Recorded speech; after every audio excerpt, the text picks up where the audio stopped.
Yep, welcome back. All right, we are going to talk about how we can use our calculator, specifically the TI-84, to estimate the derivative evaluated at specific points. I'm going to kind of just get straight into what I'm going to call calculator syntax. So that's kind of like what we type into the calculator. So the buttons you press are basically you hit the math button, it's 8, and that'll be the feature n deriv. Okay.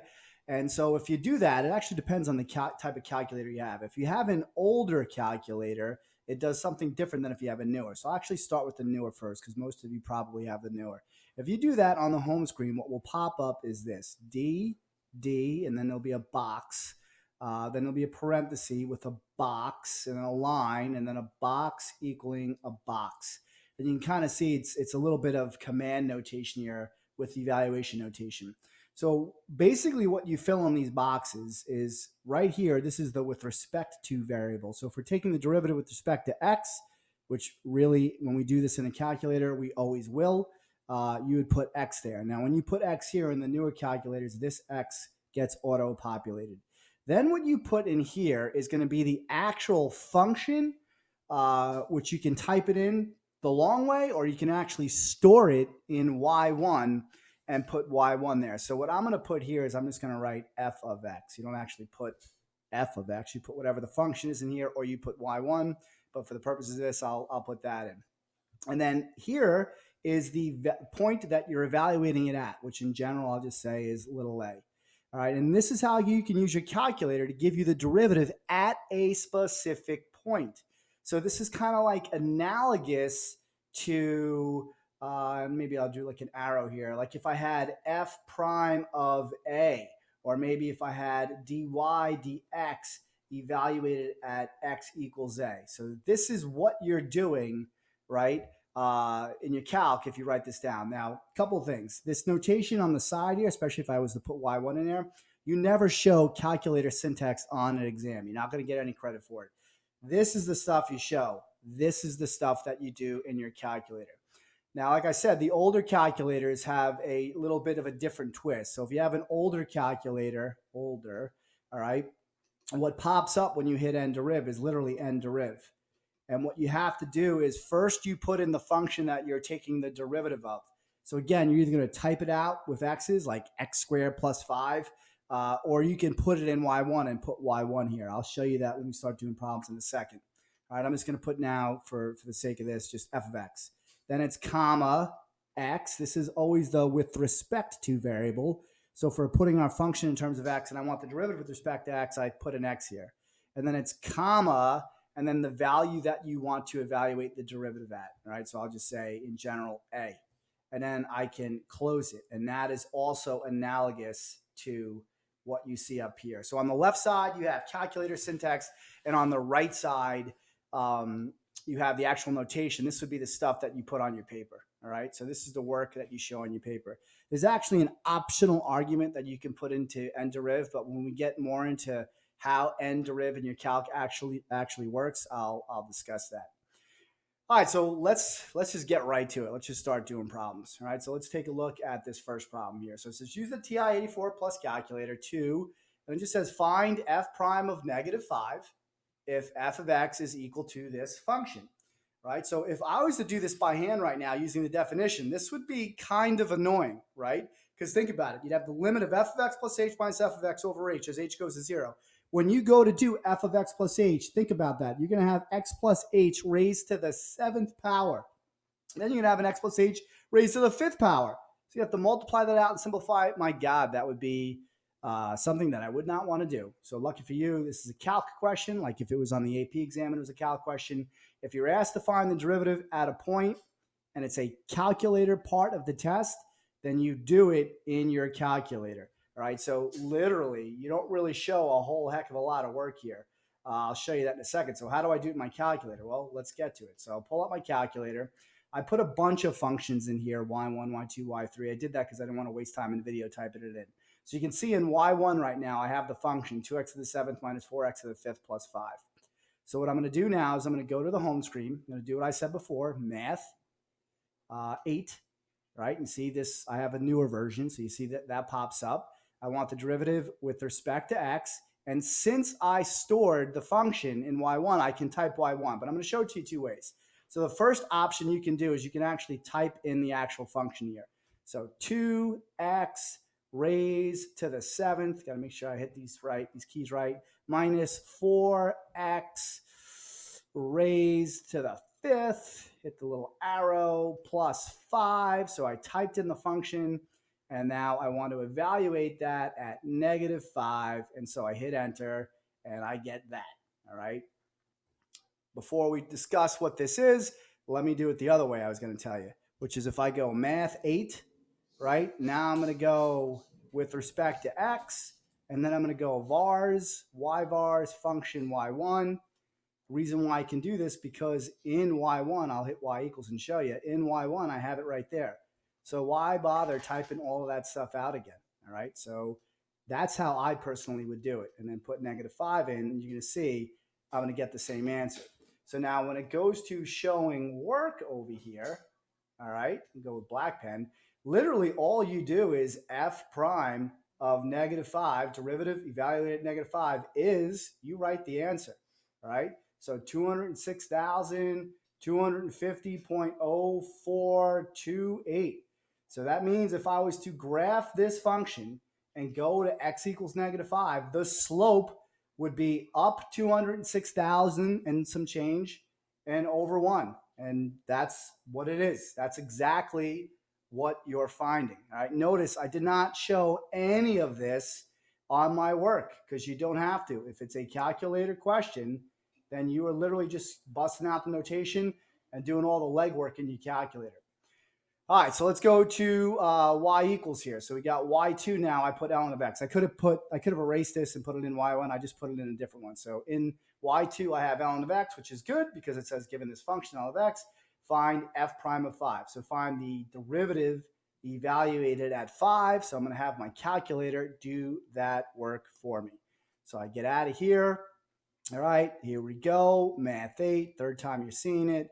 With respect to x, I now put the function in y2, although it'd be easy enough to type in ln of x here, but I'm not gonna. So it's the vars, y vars, function, and then y2, and then it's x equals 5, and I hit enter, and I get 0.2, and then a bunch of zeros, and then 27, right? So you're probably like, what is that? Is that right? And it turns out that that's actually not right. That the derivative of this function evaluated at 5 is in fact 0.2. So you're like, well, how the heck do I know that? Well, again, when we get into what your calc does, your calculator, right? Think about this, right? So how do you do this for real? Right now, if you wanted to use a definition of derivative, you would do the limit of f of x plus h. So we're doing it at 5. So that'd be the ln of 5 plus h, right? Minus the ln of 5 over h as h goes to 0. That's what you're doing. Your calculator does not know how to take limits, right? It can't do that. So what your calculator actually does, it says, you know what? I'm just going to take not 0, because 0 is not going to work, because if I plugged it in, I'd get 0 over 0.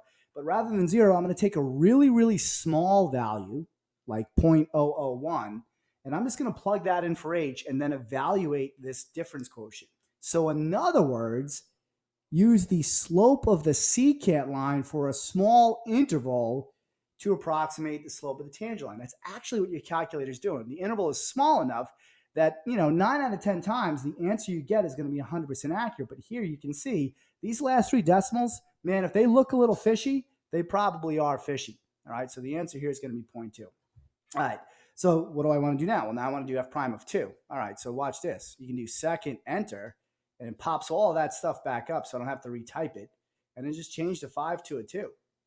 And I get this. And again, what do you think the actual answer is here, right? You trust in that like weird looking 417 after a whole bunch of zeros? Hopefully you're saying no. So it actually would be 0.5 here. And by the way, you always have to be accurate to 3 decimal places. So if you wrote 0.200, 0.500, right, you're going to be fine. That's a big deal in AP world, right? We always want to be accurate to 3. All right, so let's do one more. And now I'm going to change this 2 to a 4. and I get 0.25, and then blah, blah, blah, blah, 0, 0, 0, and then 5, 2. All right, so 0.25. So those are my exact answers. And so now question 2 says, well, what can you conclude about the derivative of f of x, right? So which is ln of x. So I'm going to give you a little bit of a hint here, right? So 0.5, I think you're all like, oh, that's a half as a fraction. 0.25, right? That's going to be a fourth as a fraction. And 0.2, hopefully you know, is 1/5. So these are the different derivatives evaluated at the different values. So now notice something, and I'll revisit this. You know, when we did this in our calculator actually never told us what f prime of x was. It never said what the derivative was. And your calculator does not have that ability, right? At least this calculator doesn't. It doesn't have a computer algebra system in it, right? So basically your calculator will give you the derivative at a specific point. So it's going to give you a very specific slope of a tangent line. It won't give you the slope producing machine. But if you do 3 in a row like this and you're like, oh, f prime of 5 is 1/5, f prime of 2 is 1/2, f prime of 4 is 1/4, well, maybe I can figure out what the slope producing machine is. What do you think f prime of x is? All right. Hopefully you're saying it would be 1/x. So that is us using a little pattern recognition, and we're actually able to get the derivative of ln of x. And that's going to be one you're going to want to memorize, that the derivative of ln of x, in other words, the slope producing machine for ln of x, is simply 1/x. Okay. And this next question that I asked down here is basically, what can your calculator, what can it and can it not do? All right. So if I kind of just make this a little bigger here, all right, get my fingers going. Here we go. It says, what can your calculator can and cannot do? It can give you the derivative at a specific point.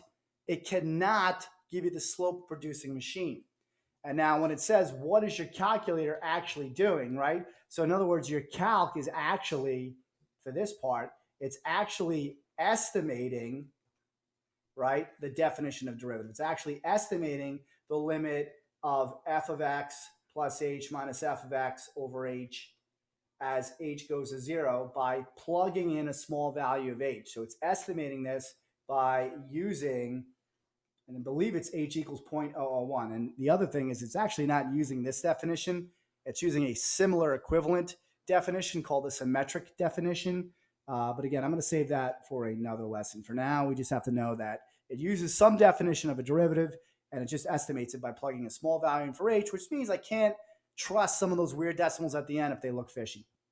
All right, here we go. Let's do the next one. So just changing the notation up on you, right? So if y is equal to that, I want the derivative evaluated at 49. So my work is literally dy dx evaluated at x equals 49. And you can ignore that 2 sign there.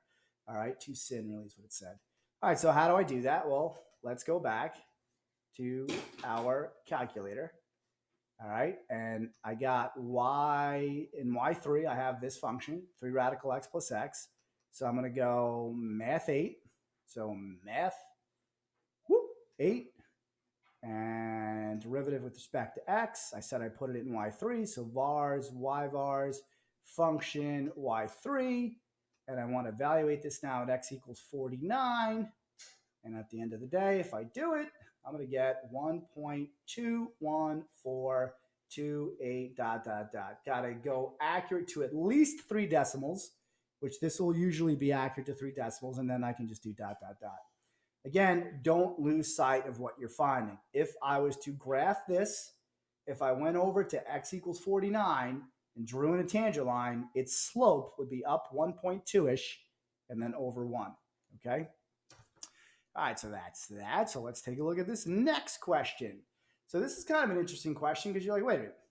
Using your calculator, find the limit. You're like, you just told me that my calc doesn't do limits. So you're saying using your calculator, find this limit, and it says if f of x equals e to the x. So the point of me giving you this problem is for you to recognize that this is the definition of the derivative. In other words, this specifically is f prime evaluated at 2, f of x plus h minus f of x over h. So this is f prime of 2. So you have to be able to look at this limit of this difference quotient and recognize that that is the derivative of some function f evaluated at 2. So now if I'm telling you that the function is e to the x, then I can do this in my calculator, right? So f prime of 2 would be All right, if we go over to our calc here, I believe I put e to the x in y4, right? So here I go. So second quit out of this. All right, maybe I'll do this. I'll do second enter, pop all that stuff back up, and I'll change to y3 to y4, and I want to evaluate it now at 2, right? Chuck that in, and I get that. So I get 7.389 something. So then it says, for the heck of it, why don't you go ahead and compute e squared?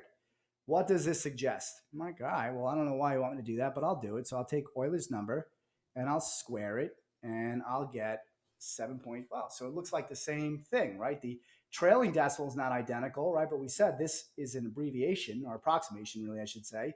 So it looks like it's the same thing, right? So it looks like that f prime of 2 was 7.389-ish, but basically e squared. So f prime of 2 was e to the 2. Now, this is only one example, so you really should do f prime of 3 and see how it compares to e cubed, and f prime of 4 and see how it compares to e to the 4, and you're welcome to do that. In fact, I think you should do that. But what this suggests, once you do a couple more of these, is that f prime of x equals, maybe hit pause, what do you think the slope producing machine for f prime of x is? Hopefully you're saying e to the x, right? So again, that's you making that conclusion by just busting out a few examples. Your calc will never tell you that. Your calc won't tell you the slope producing machine. You'd have to figure it out, right? That's kind of crazy when you think about it, that the slope producing machine on the graph of e to the x is actually just e to the x, right? So the function and its derivative are identical. That's kind of neat. All right, so let's get to, we'll do one more problem. This is a cool problem. All right, so this involves some good stuff, man, and some stuff that you would use on the AP test. So it says, all right, if f of x equals this bananas function here, 2 sine of x squared times radical x squared minus 1, find the derivative of f of x at each x value where the graph of x has a 0 on the open interval. So this wasn't as simple as like, hey, find the derivative at 7. So I have to go ahead and do f prime of 7. This is saying we want the derivative at a 0. Now, hopefully you remember, zeros are X-intercepts, right? And we only want to look at it on the interval 1, 3, which probably means the trig function probably hits the x-axis an infinite amount of times, right? So we only want to look at them on the interval 1, 3. All right, so it probably would be a good idea if we go ahead and graph this thing. So if I go to my y equals, that's the only graph I have turned on right now, by the way, right? If the equal sign is not highlighted, it won't graph it. But when you have the equal sign highlighted like that, it'll graph it. So if I go ahead and graph this, now I cheated a little bit in that I adjusted my window. I made my window, you can see it here, 1, 2, 3, that's what each one of those are. I made my interval from 0 to 3, and then if I click on window, you can see I kept my y min and max because it was fine to see what I needed to see. All right, so standard window, you might have to adjust it. Now, why did I go from 0 to 3? Well, because they only want me to look at 1 to 3. I guess technically I could have went from 1 to 3, but I went from 0 to 3. You know, maybe I should have went from 0 to 4, just kind of look at it a little bit more, but I chose to go from 0 to 3. Now, what's the story here? Where are the zeros? Well, remember, it's an open interval, so I don't care. It looks like it's hitting here, but I don't even care if it is because it's an open interval, right? So it looks like I have a 0 at this point and I have a 0 at that point. So watch what I'm going to do now. All right, so how do you find zeros? How do you find x-intercepts? It's going to be second trace. Hopefully you're saying 0. And I'll go all the way over here and find this guy. You kind of scroll the cursor thingy to the left of the 0, hit enter. You can see the newer ones make that nice little line. You go to the right of the 0, hit enter. Your 0 should be in between those. Now, really, for guess, you can do anything, but if you want to take a good guess, you can get closer. It's just going to make this happen a little quicker. But you were talking nanoseconds, right? Hit enter, and then it tells me. So the 0, and maybe I'll write it down over here. So my first 0 will say is x equals 1.7724. So I'm going to, for purpose of this, I'm going to say let little a equal 1.7724. Now, why am I doing that? Well, because if I need to use little a in notation later on, instead of having to write out this decimal every time, I can just write little a. But now here's where it gets good. And oh, by the way, you're like, what the heck is that? That's basically 0.012 times, right? And then 297. It's basically 0. That's scientific notation, times 10 to the negative 13. So that's 0.12 zeros, then 297.